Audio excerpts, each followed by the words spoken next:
আসসালামু আলাইকুম। আজকে তোমাদের নতুন একখান গল্প শোনাবো আমি।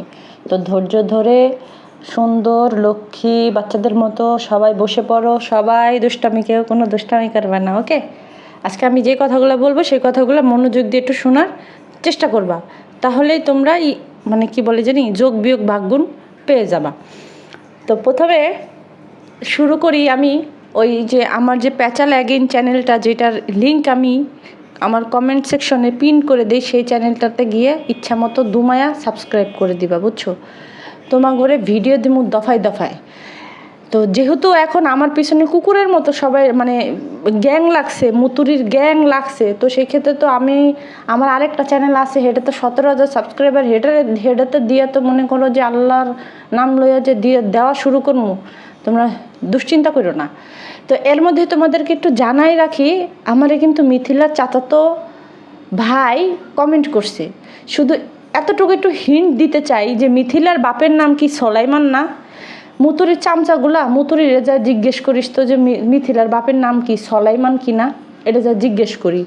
বাদ বাকি কথা পরে কবনি, ঠিক আছে? ফেসবুকের মধ্যে এখানে আমি তোমাদেরকে বলছিলাম না যে গুন্ডামি করে, এলাকার মধ্যে দাপট দেখায়। শোনো, যার একটু টাকা পয়সা আছে এলাকার মধ্যে, তার একটু দাপট আছে। যার টাকা পয়সা নাই, বিশেষ করে গ্রাম অঞ্চলে, তার কিন্তু কোনো দাপট নাই, বুঝতে পারছো? শুধু এইটুকু তোমাদেরকে হিন্ট দিলাম। পরবর্তী সময়ের যে কথাগুলা আমি ওই লোকটার কমেন্ট তোমাদেরকে পড়ে শোনাবো নি। অলরেডি আমি তারে কয়েকটা কমেন্ট করছি, সেই কমেন্টের রেসপন্স পাচ্ছি না। উনি দেশের বাইরে থাকে, যে কারণে হয়তো তার টাইমের সাথে আমার টাইম মিলে না, বা সে হয়তো বিজি, এর জন্য দেখতে পারতেছে না। বাট যতটুকু আমাকে বলছে ততটুকুই আমি তোমাদের সাথে শেয়ার করবো, ইনশাল্লাহ। তো এখন তোমাদেরকে একটু বলি, মিথিলা বিয়ে হওয়ার পরের দিন, বউ ভাতের পরের দিন বা তার কয়েকদিন পরে, ওই যে মাছ কাটছিল ছাদে বৈশা, মনে আছে? যে মাছ কাটছিল, আনারস কাটছিল, তখন সেই মাছ সে কাটতে পারে নাই। বাপের হোটেলে খাইছে দাইছে, পড়ালেখা করছে, সেখানে ওর কোনো কিছুগুলোর প্রতি ওর কোনো ছিল না, খেয়াল ছিল না। এটা সবারই থাকে না। তো আমার নিজেরও পার্সোনাল, আমি যদি নিজের পার্সোনাল কথা বলতে যাই, তাহলে দেখা গেছে কি যে আমি কিন্তু গিয়ে কি বলে ইন্টার পর্যন্ত কিন্তু আমি কোনো কাজকাম কোনো কিছুই পারতাম না, কোনো কিছুই না। মানে একটা প্লেট ধুয়ে যে ভাত খাবো সেটাও আমি কোনো দিন পারতাম না, ঠিক আছে? আমার এসএসসি পর্যন্ত আমার আম্মা আমারে কিন্তু ভাত খাওয়াই দিত। ভাত কিভাবে মানে মেখে খেতে হয় সেটা আমি জানতাম না। মাছের কাঁটা বাছা তো দূরের কথা, স্টিল এখন পর্যন্ত কিন্তু আমি কাঁটাওয়ালা মাছ খাইতে পারি না। এটা হ্যাঁ, অনেকে হয় এখন, তো আপনাদের খাতিরে অনেকে অনেক কথাই বলবেন যে হ্যাঁ কত এলিট হয়ে গেছে যে পারে না। আমরা তো এই বয়সে এত কিছু পারছি। সবার জেনেটিক বা সবার পরিবেশ, সবার পরিবার একটা। যেমন গ্রামের মেয়েদের সাথে শহরের মেয়েদের তুলনা করলে এটা অনেক বোকামি হয়ে যাবে। গ্রামের মেয়েরা যা পারে, যে সমস্ত কাজ বাজ পারে, চুলা লেপা থেকে শুরু করে ঘরের পিড়া পর্যন্ত, মানে ওটা কী বলে, পিড়া না কি বলে, ঘর লেপা পর্যন্ত সব কিছু পারে। কিন্তু শহরের মানুষ কি ওটা পারবে না। ঠিক তেমনিতে সবাই সমান না, সব পরিবার সমান না। সব পরিবার সবার সন্তানদের দিয়ে ওই কাজ করায় না। তারপর এটা হইতে পারে যার যার পরিস্থিতি যে শিকার হয়। যাই হোক, আমি ওইদিকে না যাই। কারো পরিবারই চায় না যে কারো সন্তান বা কেউ খুব খারাপভাবে বড় হোক। সবাই সবার দিক দেয়া চিন্তা করে। যাই হোক, তো আমি আমারটা বললাম। আমি কিন্তু এসএসসি পর্যন্ত, আমি যখন এসএসসি দিছি, আমি এসএসসি পর্যন্ত কিন্তু ভাত মেখে খাইতে পারতাম না। ভাত মাখার মানে আমি কিভাবে, বুঝেন না, মাছের কাঁটা কীভাবে বাইসা খায় সেটাই আমি জানতাম না। মানে আমার এরকম পরিস্থিতি ছিল। তো যাই হোক, ওদিকে না যাই। এখন তো মিথিলার ক্ষেত্র দেখেন, মিথিলা যখন আসে, মিথিলা মাছ কাটতে পারে নাই, তারপরে আনারস কাটতে পারে নাই।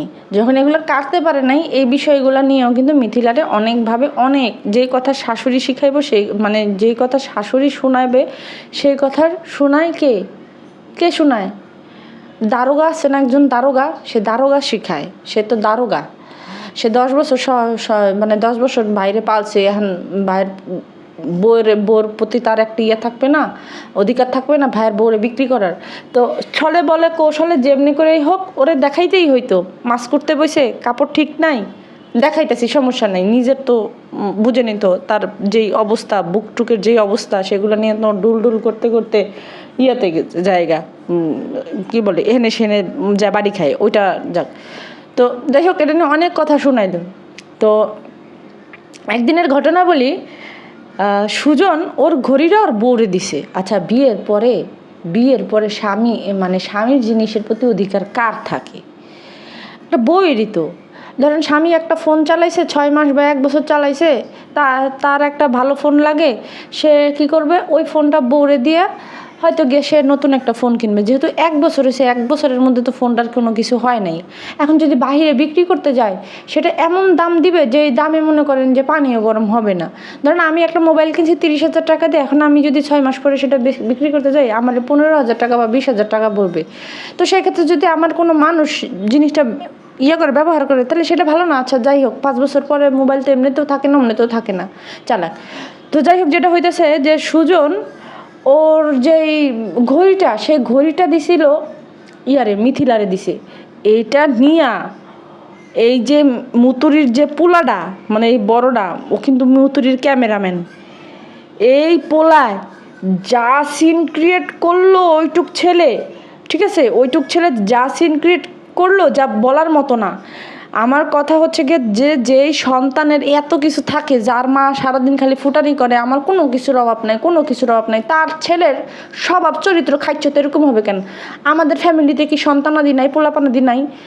যদি কাউরে যদি তাদের সামনে কোনো স্বর্ণও দেওয়া হয়, তারপরে তো কোনো দিন বলবে না যে কেন দিছো, এটা নিয়ে তো কোনো সিন ক্রিয়েট, কোনো নাটক করবে না।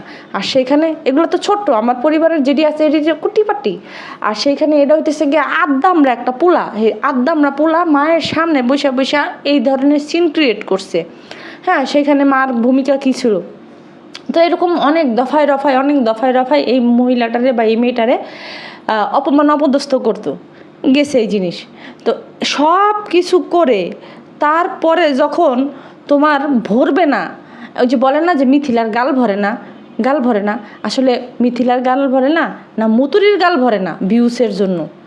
দেখেন, এই যে ভিউস টুকাইতে পারে নাই, পুরাতন ভিডিও দিতেছে সে অলরেডি, এখন পর্যন্ত দেখিয়া মানে বাংলাদেশে আছে কিনা এটাও কিন্তু সন্দেহ, বুঝতে পারছেন? এই জিনিসটাও কিন্তু সন্দেহ, কারণ সে এপ্রিল মাসের কয় তারিখে জানি বাংলাদেশে আইছে, সে জানুয়ারি মাসের 18 তারিখে সৌদি গেছে, এপ্রিল মাসের 14 এপ্রিল বা 15-16 এপ্রিল এরকম হবে করছে, মানে দেশে আসছে। সে কিন্তু 2-3 মাস পর কিন্তু সে তার শাকালাকা বুমবুমের কাছে চলে যায়। তো এখন যখন এপ্রিল গেছে গা, তাহলে কি মে, জুন, জুলাই, আগস্ট, তার মানে হ্যাঁ কিন্তু এখন ধরতে গেলে বর্তমানে দেশে নাই, আমি যেটুকু আর কি আন্দাজ করতে পারি। আপনারা দেখতে পারবেন এটা সামনে কয়েক সময় দেখতে পারবেন যে সে আছে কি না। তো এই বিষয়গুলো নিয়ে সে যে গেজাইতেছে, সে কিন্তু এখন বর্তমানে নাই। এগুলো কিন্তু হয়তো তার পুরাতন ভিডিও সে দিতেছে, আপনারা জানেন কিন্তু 10 বছর পুরাতন ভিডিও, 10 বছর আগের ভিডিও, সেই ভিডিওগুলো কিন্তু সে নতুন করে কালেক্ট করে, নতুন করে ছাড়ে। যেই কথা, মানে এই কথা আমি আমার এনো পাখি চ্যানেল থেকে কিন্তু বলে গেছি। হ্যাঁ, আমার শুরুটাই হয়েছে ওরে নিয়ে রোস্টিং করা, শুরুটাই হয়েছে আমারে দিয়ে। অতীতে অনেকে করছিল পরে ওনাদের চ্যানেল খাইয়া দিছিল কিন্তু মুতুরি। তো আমার এনো পাখি চ্যানেলে, আপনারা যারা আমার এনো পাখি চ্যানেল চিনেন না, তাদেরকে বলে দিতেছি, আমার এনো পাখি চ্যানেল থেকে কিন্তু আমি তার নিয়ে কিন্তু প্রথম ভিডিও বানাইছিলাম।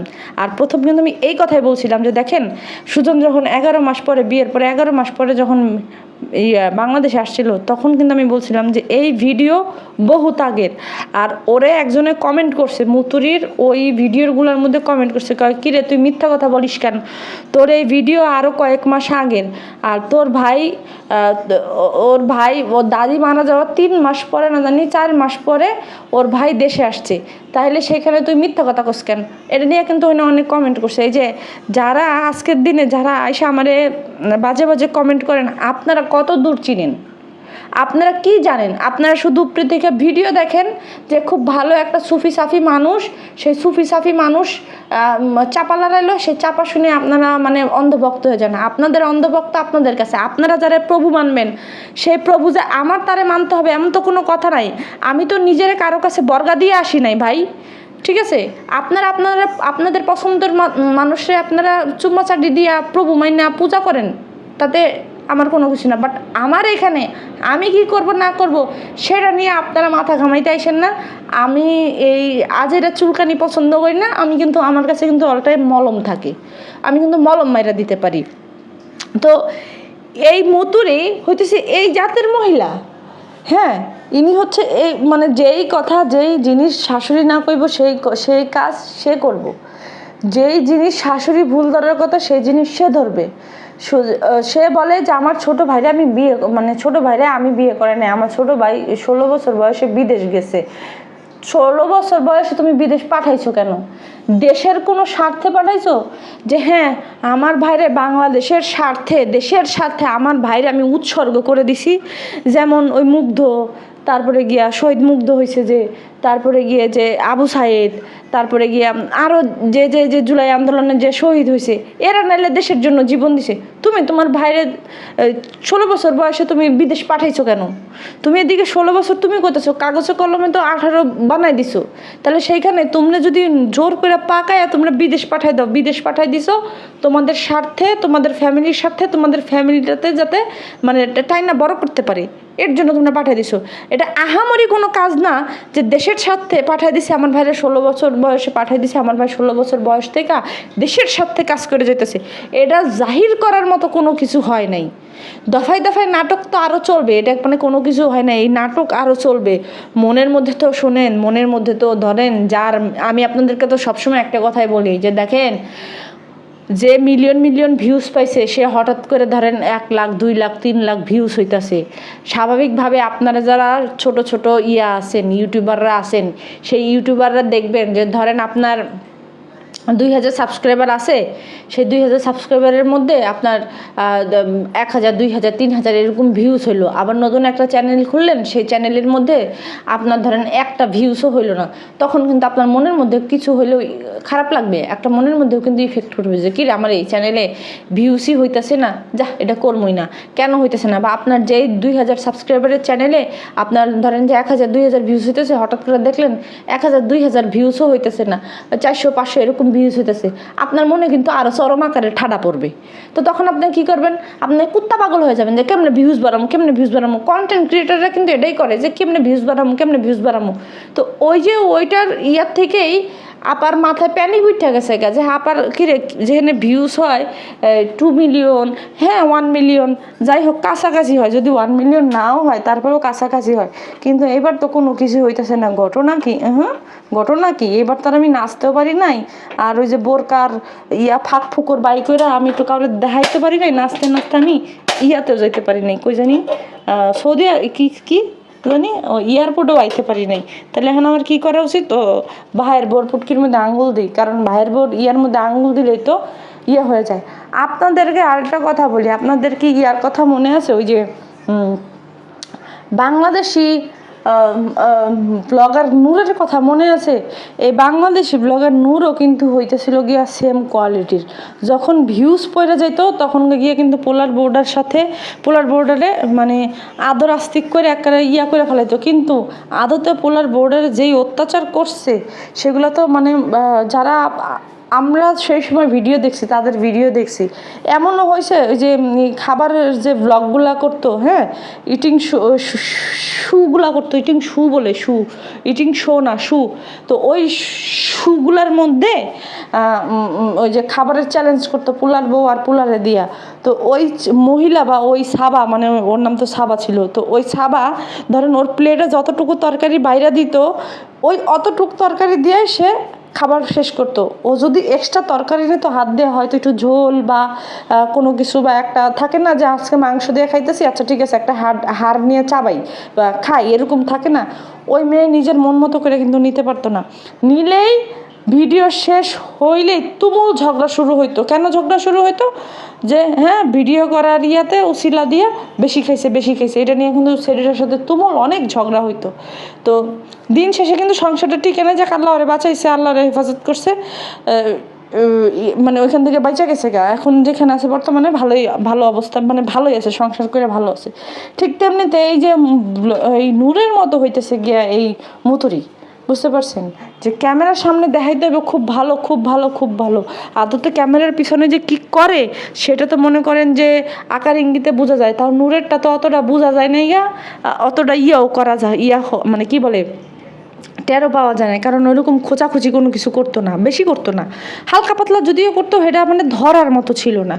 কিন্তু ইনি তো মনে করেন যে মানে ননাস না জানি শাশুড়ি, ইনি শাশুড়ি, ইনি যেইভাবে গিয়ে কথাবার্তা বলে, যেইভাবে গিয়ে আচার আচরণগুলো করে, ওই যে কইলাম না যে জামাইয়ের সাথে বউ ইয়া করছে, মানে কি বলে এক রুমে দরজাটাও লাগাইতে পারতেছে না, যে শেষ বিদায় একটা যে হাক করবে, ভাই জামাই এত দূরে চলে যাইতেছে, বউরে যে একটা হাক করবে বা বউ যে একটা হাক করবে, সেই হাক করার সময়টা পর্যন্ত দেয় না। হাক তো বুঝেন, মূর্খগুলা তো আর বুঝে না যে হাক মানে জড়াই ধরা আর কি, হ্যাঁ, বিদায় নেওয়া।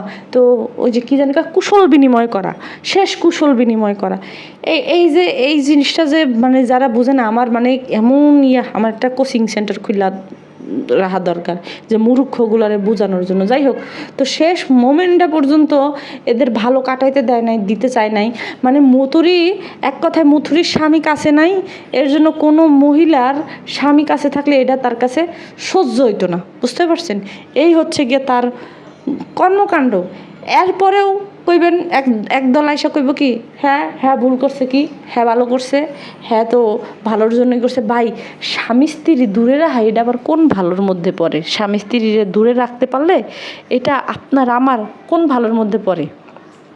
যদি আপনি বোন হয়ে থাকেন তাহলে আপনি আপনার ভাইয়ের বোরে দূরে রাখবেন কেন? যদি গার্লফ্রেন্ড হইতেন তাহলে সেই বিষয়টা আলাদা ছিল, ভিন্ন ছিল। বাট স্বামী স্ত্রীর তো দূরে রাখা দরকার পড়ে না।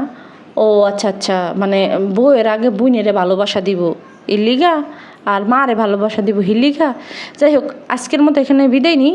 আমি আবার নেক্সটে আপনাদের সাথে আরও অন্য বিষয় নিয়ে কথা কব, এবং যে মিথিলার যে চাচাতো ভাই আমারে কমেন্ট করছে সেটাও আমি আপনাদের সাথে সেদিন শেয়ার করবো। টাটা।